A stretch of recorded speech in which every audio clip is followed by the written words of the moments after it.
I've been 16 different somebodies since it all ended. We're just trying to get to the roof. Are you infected?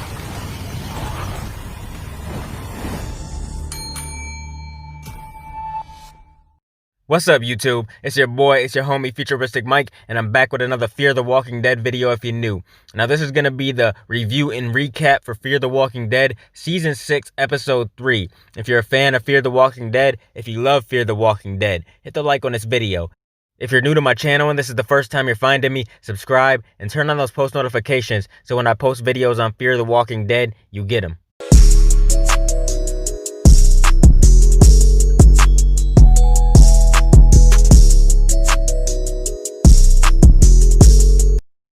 Once again, this was another solid episode. We had 2 straight solid episodes for Fear the Walking Dead Season 6, and then we got a third one.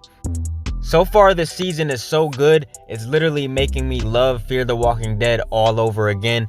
I think so far, Season 6 of Fear is better than The Walking Dead Season 6, in my opinion. That's just in my opinion.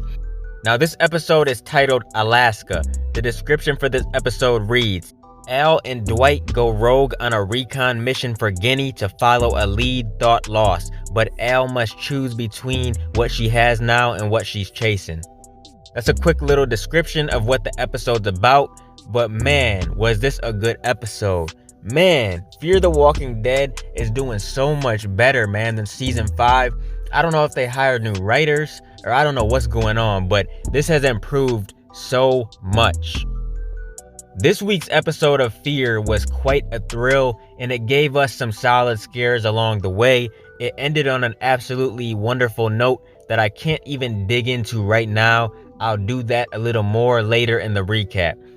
Now, I told you guys before they're doing like an anthology format this season where they focus on like one character every episode. The first episode we got Morgan. The second episode, we got Strand and Alicia, and then this episode, it focuses on Dwight and Al. I seriously don't know what changed, but there's definitely something different about Dwight. And it's definitely something different in a good way. Like, I literally find myself drawn to him more than usual during this episode, and I still haven't figured out what it is, but there's literally something different about him. Like, his character is so likable. I really love Dwight's character, man. Like, at first, when he came on The Walking Dead, I think in like Season 7, he was a villain when he was working with Negan.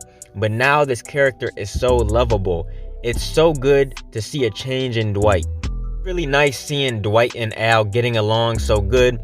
Their relationship has evolved into a sort of brother-sister bond, and it's clear as soon as we see them that they have each other's back. Like, as soon as they get on the screen, we know this. They made a game out of collecting driver's license from the walkers they encountered. The goal is to collect one from every state, and I don't think this will be very difficult considering how many walkers there are roaming around. There's a lot of secrets between the two of them though. You know, Al, she has Isabel that she hasn't really talked about too much, and Dwight has Sherry. So these two haven't really shared too much information with each other because they don't really know each other all that well yet.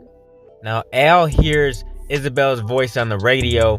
It becomes obvious that they are near a CRM drop zone, which is reachable by nightfall, I assume. At this point, Dwight isn't too convinced he'll ever find Sherry again, and he thinks they should just go to this drop zone where Isabel's at. This drop zone is not exactly the easiest place to get to because it's on top of a tall building's rooftop, and man, who knows if there's walkers up there on every floor or whatever, so this just seems risky. And you can only get to the top of this building by walking all the way up because in the apocalypse, elevators don't work anymore. Now, in this episode, there was the bubonic plague. Yes, I said the bubonic plague, and this is the same plague that reminds you of rabid rats carrying a disease from the Middle Ages that absolutely nobody wants to get. If you get that, then you know you're dead. I know all of you remember them history books from school where they talked about this plague, and I'm telling y'all, man, it was not pretty at all. Now, on their way towards the rooftop, Dwight and Al come across a group that's apparently been infected with the bubonic plague. To make matters worse, there are infected rats inside this building. given that we're still in the middle of the COVID-19 pandemic, this story right here in this episode feels a bit too real for my liking. I don't know if I really liked it, man, this part of the episode, because we're still dealing with this virus and this pandemic, so it was just crazy. It seems like a lot of shows on TV are doing this now, where they mention a virus or something like that, just because it's really going on. Now, Al and Dwight have a bit of a disagreement on how to handle the entire situation. Al thinks they should push on in pursuit of Isabel, while Dwight thinks they may be of assistance to those infected with the plague. But to Al's point, there isn't much they can do because, without medications, these guys are basically dead. All those groups of people are pretty much dead without these meds, so they gotta find some medications for these people, and they don't know if they're gonna be able to do it. Now, the leader of these people, Nora, wasn't too eager to have them there in the first place. Now, unfortunately for Dwight, Al won this battle. This disagreement led to Al winning, and the two of them started heading towards the rooftop. Now, I felt so uncomfortable during this scene in this episode. I don't know if I've felt this uncomfortable on a TV show in so long. On their way up to the rooftop, Al and Dwight had to go through a tunnel, like a vent, filled with rats, only to arrive on a floor filled with walkers. So this was just completely insane, and I was so uncomfortable seeing these rats.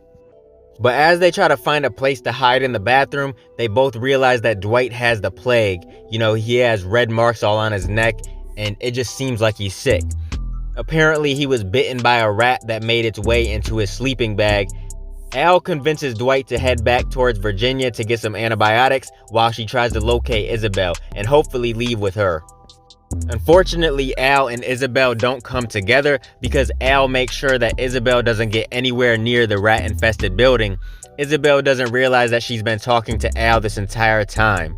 But she does let her know that there is a crate of beer on the rooftop. And thank God it also has antibiotics. So now Al has antibiotics for Dwight and for all the other people, and it's gonna cure the bubonic plague, so thank God. All's well that ends well as Dwight and all the infected people get their dose of the antibiotic. It actually happened to be the one that they all needed, and they're saved from the bubonic plague. And in this great moment, a voice is heard over the radio, and it sounds very familiar, like a Sherry-like voice, and it is. Apparently, she had seen the flare that Al had sent up earlier on the roof, and she was wondering if anyone was in need of help. Dwight recognized the voice right away. He ran outside, and Dwight and Sherry finally come face to face after what feels like years. And they have the most beautiful reunion I've ever saw. It's been a while since Sherry has been off The Walking Dead. I think she left in like season 7. I believe it was season 7, when she left the sanctuary with Negan. So it's been quite a while that Dwight went out looking for her. And man, it was good to see this reunion. This was such a beautiful moment. I think this is one of my favorite reunions in Walking Dead history. This was just so beautiful, and I just loved every minute of it. Seriously, man, this part right here is one of the greatest moments in this entire series that I've ever saw. I'm not sure when we'll catch up with them again, but for now, I'm happy to know they're back together once again. So that makes me really happy. I'm not sure what other episodes they're gonna be in, but it's just good to know they're back together. But this was a solid episode, man. This was my favorite episode of season 6 so far. I loved episode 1, and I even loved episode 2, but this one has both of those beat.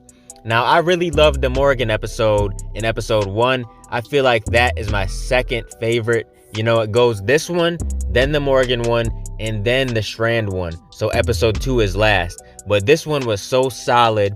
The reason why I'm saying it's my favorite one is just because of the suspense and the thrill of it all. They were in this building, and it was just a creepy vibe. It was really a Walking Dead feel to it. And then Dwight and Sherry got reunited, so I really loved that moment. So I definitely loved this episode more than any episode. What did you guys think of this episode? Did you love the Dwight and Sherry reunion as much as I did? Did you like everything else? Comment down below. Comment your theories, thoughts, and everything else down below in the comment section. Let me know what you thought of this episode. It was such a beautiful moment. It was such a great episode. I loved it. Keep supporting your boy, and I'll be continuing to bring y'all Fear the Walking Dead content in the future. Make sure you guys like, comment, and subscribe, and smash that notification bell so you can never miss a video. I definitely appreciate it, and it helps the channel out so much. Let me get out of here, y'all. It's your boy FuturisticMike, and I'll talk to you on the next one. I'm out. Peace.